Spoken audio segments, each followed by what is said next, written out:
ਸ਼੍ਰੀ ਅਕਾਲ। ਕਦੇ ਸੋਚਿਆ ਕਿ ਸਫਲ ਨਿਵੇਸ਼ਕ ਆਖਿਰ ਸੋਚਦੇ ਕਿਵੇਂ ਨੇ? ਨਹੀਂ, ਇਹ ਕੋਈ ਕਿਸਮਤ ਦੀ ਖੇਡ ਨਹੀਂ ਹੈ। ਅੱਜ ਅਸੀਂ ਸਮਾਰਟ ਨਿਵੇਸ਼ ਦੇ ਉਹਨਾਂ 8 ਮੁੱਖ ਥੰਮਾਂ ਦੀ ਗੱਲ ਕਰਾਂਗੇ ਜੋ ਕਿਸੇ ਵੀ ਨਿਵੇਸ਼ਕ ਦੇ ਸਫ਼ਰ ਨੂੰ ਇੱਕ ਮਜ਼ਬੂਤ ਨੀਂਹ ਦੇ ਸਕਦੇ ਨੇ। ਚਲੋ ਫਿਰ ਸ਼ੁਰੂ ਕਰਦੇ ਹਾਂ। ਤਾਂ ਸਵਾਲ ਇਹ ਉੱਠਦਾ ਹੈ ਕਿ ਇੱਕ ਸਫਲ ਨਿਵੇਸ਼ਕ ਬਣਨ ਦਾ ਅਸਲ ਰਾਜ਼ ਹੈ ਕੀ ਇਹ ਬਸ ਉਸ ਹੌਟ ਸਟਾਕ ਪਿੱਛੇ ਭੱਜਣਾ ਹੈ ਜਿਸ ਬਾਰੇ ਹਰ ਕੋਈ ਗੱਲ ਕਰ ਰਿਹਾ ਹੈ? ਨਹੀਂ, ਬਿਲਕੁਲ ਨਹੀਂ। ਅਸਲ ਸਫਲਤਾ ਦੀ ਸ਼ੁਰੂਆਤ ਹੁੰਦੀ ਹੈ ਗਿਆਨ ਦੀ ਇੱਕ ਪੱਕੀ ਨੀਂਹ ਤੋਂ। ਇਹ 8 ਥੰਬ ਸਮਝੋ ਇੱਕ ਨਿਵੇਸ਼ਕ ਦੀ ਟੂਲਕਿਟ ਹਨ। ਅਸੀਂ ਬਾਜ਼ਾਰ ਦੀ ਭਾਸ਼ਾ ਸਿੱਖਣ ਤੋਂ ਸ਼ੁਰੂ ਕਰਾਂਗੇ, ਫਿਰ ਨੰਬਰਾਂ ਨੂੰ ਸਮਝਾਂਗੇ, ਇੱਕ ਰਣਨੀਤੀ ਬਣਾਵਾਂਗੇ ਅਤੇ ਅਖੀਰ ਵਿੱਚ ਸਭ ਤੋਂ ਮਹੱਤਵਪੂਰਨ ਆਪਣੀ ਮਾਨਸਿਕਤਾ ਤੇ ਕਾਬੂ ਪਾਵਾਂਗੇ। ਇਹ ਇੱਕ ਪੂਰਾ ਰੋਡ ਮੈਪ ਹੈ। ਤਾਂ ਚਲੋ ਇਸ ਸਫ਼ਰ ਦਾ ਪਹਿਲਾ ਕਦਮ ਚੁੱਕਦੇ ਹਾਂ। ਤਾਂ ਸਭ ਤੋਂ ਪਹਿਲਾਂ ਗੱਲ ਕਰਦੇ ਹਾਂ ਬਾਜ਼ਾਰ ਦੀ ਭਾਸ਼ਾ ਨੂੰ ਸਮਝਣ ਦੀ। ਦੇਖੋ, ਕਿਸੇ ਵੀ ਚੀਜ਼ ਵਿੱਚ ਮਾਹਿਰ ਬਣਨ ਤੋਂ ਪਹਿਲਾਂ ਉਸ ਦੀ ABC ਤਾਂ ਸਿੱਖਣੀ ਹੀ ਪੈਂਦੀ ਹੈ ਨਾ? ਬਸ ਇਹੀ ਗੱਲ ਇੱਥੇ ਲਾਗੂ ਹੁੰਦੀ ਹੈ। ਤਾਂ ਸਭ ਤੋਂ ਪਹਿਲੀ ਗੱਲ ਵਪਾਰਕ ਮਕੈਨਿਕਸ। ਸਿੱਧੀ ਜਿਹੀ ਗੱਲ, ਜਿਵੇਂ ਕੋਈ ਕਿਤਾਬ ਪੜ੍ਹਨ ਤੋਂ ਪਹਿਲਾਂ ਅੱਖਰ ਗਿਆਨ ਹੋਣਾ ਚਾਹੀਦਾ ਹੈ, ਉਵੇਂ ਹੀ ਨਿਵੇਸ਼ ਤੋਂ ਪਹਿਲਾਂ ਇਹ ਪਤਾ ਹੋਣਾ ਚਾਹੀਦਾ ਹੈ ਕਿ ਭਾਈ ਸ਼ੇਅਰ ਖਰੀਦਦੇ ਕਿਵੇਂ ਨੇ, ਵੇਚਦੇ ਕਿਵੇਂ ਨੇ, ਇਹ ਸਾਰਾ ਬਾਜ਼ਾਰ ਚੱਲਦਾ ਕਿਵੇਂ ਹੈ। ਇਹ ਬਿਲਕੁਲ ਪਹਿਲੀ ਪੌੜੀ ਹੈ। ਅੱਛਾ, ਹੁਣ ਗੱਲ ਕਰਦੇ ਹਾਂ ਵਿੱਤੀ ਬਿਆਨਾਂ ਦੀ। ਇਹ ਨਾ ਅਸਲ ਵਿੱਚ ਇੱਕ ਕੰਪਨੀ ਦੀ ਆਪਣੀ ਕਹਾਣੀ ਹੁੰਦੇ ਨੇ ਜੋ ਉਹ ਨੰਬਰਾਂ ਵਿੱਚ ਦੱਸਦੀ ਹੈ। ਸਮਝੋ ਕਿ ਇਹ ਕੰਪਨੀ ਦੀ ਹੈਲਥ ਰਿਪੋਰਟ ਹੈ।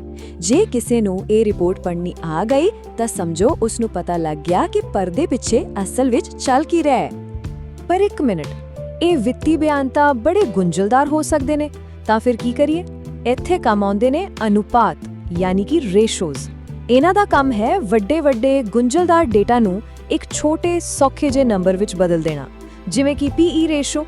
ਇਹ ਸਿੱਧਾ ਦੱਸ ਦਿੰਦਾ ਹੈ ਕਿ ਸਟਾਕ ਕਿਤੇ ਮਹਿੰਗਾ ਤਾਂ ਨਹੀਂ, ਜਾਂ ਫਿਰ ਡੈਟ ਟੂ ਐਕੁਇਟੀ ਰੇਸ਼ੋ। ਇਸ ਤੋਂ ਪਤਾ ਲੱਗਦਾ ਹੈ ਕਿ ਕੰਪਨੀ ਕਿੰਨੀ ਕੁ ਕਰਜ਼ੇ ਦੇ ਸਿਰ ਤੇ ਚੱਲ ਰਹੀ ਹੈ। ਦੇਖੋ, ਛੋਟੇ ਨੰਬਰ ਪਰ ਫੈਸਲੇ ਲੈਣ ਵਿੱਚ ਕਿੰਨੀ ਵੱਡੀ ਮਦਦ ਕਰਦੇ ਨੇ। ਚਲੋ, ਤਾਂ ਹੁਣ ਅਸੀਂ ਬਾਜ਼ਾਰ ਦੀ ਭਾਸ਼ਾ ਸਿੱਖ ਲਈ। ਹੁਣ ਵਾਰੀ ਹੈ ਇੱਕ ਪਲਾਨ ਬਣਾਉਣ ਦੀ, ਯਾਨੀ ਕਿ ਜੋ ਗਿਆਨ ਹਾਸਿਲ ਕੀਤਾ ਹੈ ਉਸ ਨੂੰ ਅਮਲ ਵਿੱਚ ਲਿਆਉਣ ਦੀ। ਦੇਖੋ, ਜਦੋਂ ਵਿਸ਼ਲੇਸ਼ਣ ਦੀ ਗੱਲ ਆਉਂਦੀ ਹੈ ਤਾਂ ਮੋٹے ਤੌਰ ਤੇ 2 ਤਰੀਕੇ ਨੇ। ਪਹਿਲਾ, ਬੁਨਿਆਦੀ ਵਿਸ਼ਲੇਸ਼ਣ।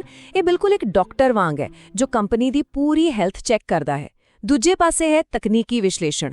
ਇਹ ਇੱਕ ਮਨੋਵਿਗਿਆਨੀ ਵਾਂਗ ਹੈ ਜੋ ਕੰਪਨੀ ਨੂੰ ਨਹੀਂ ਬਲਕਿ ਬਾਜ਼ਾਰ ਦੇ ਮੂਡ ਨੂੰ ਪੜ੍ਹਨ ਦੀ ਕੋਸ਼ਿਸ਼ ਕਰਦਾ ਹੈ। ਇੱਕ ਵਿਗਿਆਨ ਹੈ ਤਾਂ ਦੂਜਾ ਕਲਾ, ਦੋਵਾਂ ਦੀ ਆਪਣੀ ਥਾਂ। ਸਭ ਤੋਂ ਜ਼ਰੂਰੀ ਚੀਜ਼ ਹੈ ਇੱਕ ਰਣਨੀਤੀ। ਇਹ ਇੱਕ ਨਿਵੇਸ਼ਕ ਦੀ ਆਪਣੀ ਪਰਸਨਲ ਰੂਲ ਬੁੱਕ ਹੁੰਦੀ ਹੈ ਕਿ ਸਸਤੀਆਂ ਅਣਗੌਲੀਆਂ ਕੰਪਨੀਆਂ ਲੱਭਣੀਆਂ ਨੇ ਜਿਸ ਨੂੰ ਵੈਲਿਊ ਇਨਵੈਸਟਿੰਗ ਕਹਿੰਦੇ ਨੇ, ਜਾਂ ਫਿਰ ਤੇਜ਼ੀ ਨਾਲ ਵਧ ਰਹੀਆਂ ਕੰਪਨੀਆਂ ਪਿੱਛੇ ਜਾਣਾ ਹੈ, ਯਾਨੀ ਕਿ ਗਰੋਥ ਇਨਵੈਸਟਿੰਗ। ਜਦੋਂ ਇੱਕ ਰਣਨੀਤੀ ਹੁੰਦੀ ਹੈ ਨਾ, ਤਾਂ ਫਿਰ ਜਜ਼ਬਾਤਾਂ ਵਿੱਚ ਵਹਿ ਕੇ ਗਲਤ ਫੈਸਲੇ ਲੈਣ ਤੋਂ ਬਚਾਓ ਹੋ ਜਾਂਦਾ ਹੈ। ਅੱਛਾ, ਇੱਕ ਪੁਰਾਣੀ ਕਹਾਵਤ ਤਾਂ ਸਭ ਨੇ ਸੁਣੀ ਹੋਣੀ ਹੈ ਕਿ ਆਪਣੇ ਸਾਰੇ ਆਂਡੇ ਇੱਕੋ ਟੋਕਰੀ ਵਿੱਚ ਨਹੀਂ ਰੱਖਣੇ ਚਾਹੀਦੇ। ਬਸ ਨਿਵੇਸ਼ ਦੀ ਦੁਨੀਆ ਵਿੱਚ ਇਸੇ ਨੂੰ ਡਾਈਵਰਸਿਫਿਕੇਸ਼ਨ ਕਹਿੰਦੇ ਨੇ। ਮਤਲਬ ਪੈਸਾ ਸਿਰਫ ਇੱਕ ਥਾਂ ਤੇ ਨਹੀਂ ਬਲਕਿ ਥੋੜਾ ਸਟਾਕਸ ਵਿੱਚ, ਥੋੜਾ ਬੌਂਡਸ ਵਿੱਚ, ਥੋੜਾ ਰੀਅਲ ਏਸਟੇਟ ਵਿੱਚ, ਇਸ ਤਰ੍ਹਾਂ ਵੰਡ ਕੇ ਲਗਾਉਣਾ। ਇਸ ਦਾ ਫਾਇਦਾ, ਜੇ ਇੱਕ ਸੈਕਟਰ ਡੁੱਬਦਾ ਵੀ ਹੈ ਤਾਂ ਦੂਜੇ ਉਸ ਨੂੰ ਸਹਾਰਾ ਦੇ ਦਿੰਦੇ ਨੇ। ਚਲੋ ਜੀ, ਹੁਣ ਅਸੀਂ ਸਫ਼ਰ ਦੇ ਆਖਰੀ ਪਰ ਸ਼ਾਇਦ ਸਭ ਤੋਂ ਔਖੇ ਤੇ ਸਭ ਤੋਂ ਜ਼ਰੂਰੀ ਪੜਾਅ ਤੇ ਆ ਪਹੁੰਚੇ ਹਾਂ, ਅਤੇ ਉਹ ਹੈ ਨਿਵੇਸ਼ਕ ਦੀ ਮਾਨਸਿਕਤਾ ਤੇ ਕਾਬੂ ਪਾਉਣਾ। ਮਹਾਨ ਨਿਵੇਸ਼ਕ ਵਾਰਨ ਬਫੇਟ ਨੇ ਇੱਕ ਬਹੁਤ ਵੱਡੀ ਗੱਲ ਕਹੀ ਸੀ। ਉਹ ਕਹਿੰਦੇ ਨੇ, ਇੱਕ ਨਿਵੇਸ਼ਕ ਲਈ ਸਭ ਤੋਂ ਜ਼ਰੂਰੀ ਚੀਜ਼ ਉਸ ਦਾ ਸੁਭਾਅ ਹੈ, ਉਸ ਦੀ ਬੁੱਧੀ ਨਹੀਂ। ਇਸ ਦਾ ਸਿੱਧਾ ਮਤਲਬ ਇਹ ਹੈ ਕਿ ਜਦੋਂ ਬਾਜ਼ਾਰ ਵਿੱਚ ਤੂਫਾਨ ਆਇਆ ਹੋਵੇ ਉਦੋਂ ਸ਼ਾਂਤ ਰਹਿਣ ਦੀ ਕਾਬਲੀਅਤ ਕਿਤਾਬੀ ਗਿਆਨ ਨਾਲੋਂ ਕਿਤੇ ਜ਼ਿਆਦਾ ਕੀਮਤੀ ਹੈ। ਅਤੇ ਨਿਵੇਸ਼ ਦੀ ਗੇਮ ਵਿੱਚ 2 ਸਭ ਤੋਂ ਵੱਡੇ ਦੁਸ਼ਮਣ ਹੁੰਦੇ ਨੇ, ਇੱਕ ਹੈ ਡਰ ਤੇ ਦੂਜਾ ਹੈ ਲਾਲਚ। ਜਦੋਂ ਮਾਰਕੀਟ ਡਿੱਗਦੀ ਹੈ ਤਾਂ ਡਰ ਆ ਕੇ ਕੰਨ ਵਿੱਚ ਕਹਿੰਦਾ ਹੈ, ਵੇਚ ਦੇ ਸਭ ਕੁਝ, ਨਹੀਂ ਤਾਂ ਬਰਬਾਦ ਹੋ ਜਾਵੇਗਾ। ਤੇ ਜਦੋਂ ਮਾਰਕੀਟ ਉੱਪਰ ਭੱਜਦੀ ਹੈ ਤਾਂ ਲਾਲਚ ਕਹਿੰਦਾ ਹੈ, ਹੋਰ ਖਰੀਦ, ਮੌਕਾ ਨਾ ਗੁਆ ਦੇਵੀਂ। ਬਸ ਇਹਨਾਂ ਦੋਵਾਂ ਤੇ ਕਾਬੂ ਪਾਉਣਾ ਹੀ ਅਸਲ ਜਿੱਤ ਹੈ। ਤਾਂ ਸਵਾਲ ਇਹ ਹੈ ਕਿ ਇਹਨਾਂ ਦੁਸ਼ਮਣਾਂ ਨਾਲ ਲੜਿਆ ਕਿਵੇਂ ਜਾਵੇ? ਜਵਾਬ ਹੈ, ਇੱਕ ਚੰਗੇ ਦੋਸਤ ਨਾਲ।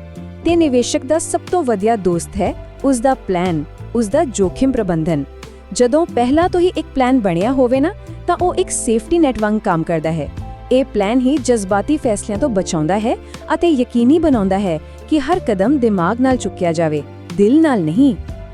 ਤਾਂ ਚਲੋ ਇੱਕ ਨਜ਼ਰ ਮਾਰਦੇ ਹਾਂ ਇਹਨਾਂ 8 ਥੰਮਾਂ ਤੇ।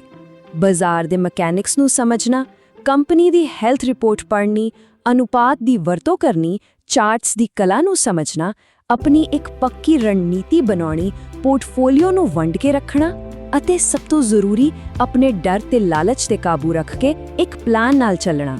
ਬਸ ਇਹੀ ਨੇ ਉਹ 8 ਥੰਮ ਜੋ ਇੱਕ ਮਜ਼ਬੂਤ ਨਿਵੇਸ਼ਕ ਦੀ ਨੀਂਹ ਬਣਨੇ ਨੇ। ਤਾਂ ਲਓ ਜੀ, ਹੁਣ ਨਕਸ਼ਾ ਤਾਂ ਸਾਹਮਣੇ ਹੈ, ਸਾਰਾ ਰਸਤਾ ਸਾਫ਼ ਹੈ। ਹੁਣ ਸਵਾਲ ਸਿਰਫ ਇੱਕ ਹੈ, ਕੀ ਇਹ ਸਫ਼ਰ ਤੇ ਪਹਿਲਾ ਕਦਮ ਚੁੱਕਣ ਲਈ ਤਿਆਰੀ ਹੈ? ਇੱਕ ਗੱਲ ਹਮੇਸ਼ਾ ਯਾਦ ਰੱਖਣ ਵਾਲੀ ਹੈ ਕਿ ਸਭ ਤੋਂ ਵਧੀਆ ਨਿਵੇਸ਼ ਜੋ ਕੋਈ ਵੀ ਕਰ ਸਕਦਾ ਹੈ ਉਹ ਹੈ ਆਪਣੇ ਗਿਆਨ ਵਿੱਚ ਹੈ। ਇਸ ਲਈ ਸਿੱਖਦੇ ਰਹੋ ਤੇ ਅੱਗੇ ਵਧਦੇ ਰਹੋ।